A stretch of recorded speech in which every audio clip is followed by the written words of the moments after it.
Welcome to Invest Avenue. In this enlightening interview, we have the privilege of listening to the legendary investor, Charlie Munger, who is widely credited with influencing Warren Buffett's evolution in buying great businesses at a reasonable price. Join us as Charlie shares his unique insights on the willingness to pay up for exceptional businesses and how he recognized the significance of investing in greatness.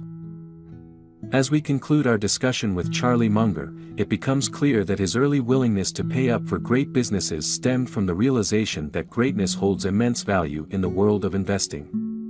Unlike Ben Graham, who saw the low-hanging fruit disappear over time, Charlie Munger's approach centers on recognizing and investing in enduring greatness. This astute understanding has undoubtedly played a crucial role in his remarkable success as an investor. Thank you for tuning in to Invest Avenue, where we bring you valuable perspectives from the greatest minds in finance. Charlie, you're largely credited with Warren Buffett's evolution to buying great businesses at a reasonable price, or in simple terms, a willingness to pay up for a great business. Given Ben Graham's exceptional insights and understanding of investing, how or why did he himself not evolve to foresee the inability to scale his net cigar butt approach?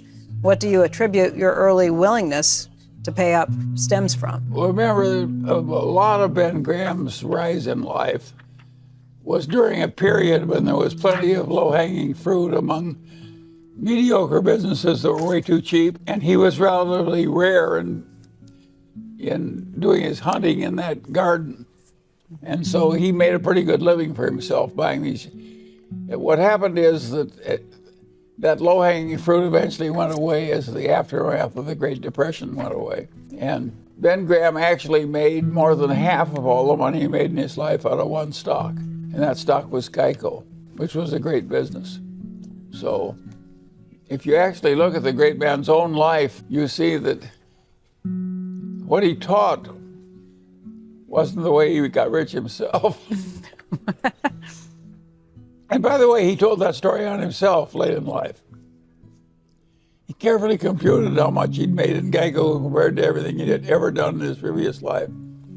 And so you can argue that Ben Graham himself woke up once.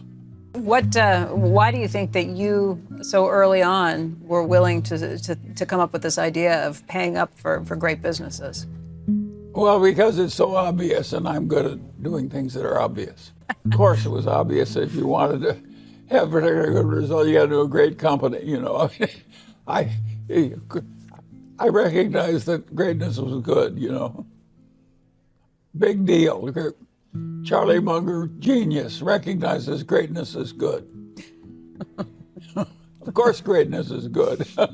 In conclusion, is largely credited with influencing Warren Buffett's evolution in investing, particularly in the strategy of buying great businesses at a reasonable price.